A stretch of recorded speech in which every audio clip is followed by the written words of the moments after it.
సిద్ధు గారు, ఒక out of the question. అమ్మో. ఇప్పుడే ఒక మెసేజ్ వచ్చింది రాష్ట్ర మహిళా కమిషన్ నుంచి. ఇదిదా సర్ప్రైజు అనే సాంగ్ మీద మహిళల్ని కించపరిచే విధంగా సాంగ్ షూటింగ్ చేస్తున్నారు డైరెక్టర్స్ కావచ్చు, కొరియోగ్రాఫర్ శేఖర్ గారు కావచ్చు. సో అలాంటి స్టెప్స్ను సినిమా నుంచి రిమూవ్ చేయాలని ఒక ప్రెస్ నోట్ రిలీజ్ చేయడం జరిగింది శారదా గారు.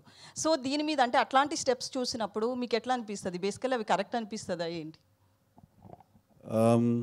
అంటే ఇది టు ఈచ్ దేర్ ఓన్ అండి. I'm not supporting it, at the same time I'm not criticizing it, but ఇది టు ఈచ్ దేర్ ఓన్. ఎవరి థింకింగ్ సిస్టమ్ బట్టి వాళ్ళు కాల్ తీసుకుంటారు అనిపిస్తుంది ఈ విషయంలో.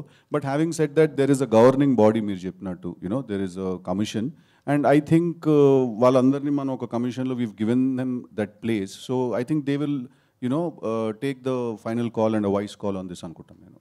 సిద్ధు గారు సార్, దీని కంటిన్యూషన్ సార్. అంటే ఒక సాంగ్ హిట్ కావాలంటే, మ్యూజిక్ హిట్ కావాలంటే దానికి తగ్గ హుక్ స్టెప్స్ ఉంటేనే హిట్ అవుతుంది అనేసి ఇటీవల తమన్ గారు అన్నారు. అవునండి, ఇది కరెక్టేనా? అంత Correct అండి. దీంట్లో ఎంతవరకు అలాంటి హుక్ స్టెప్స్ ఉన్నాయి దీంట్లో?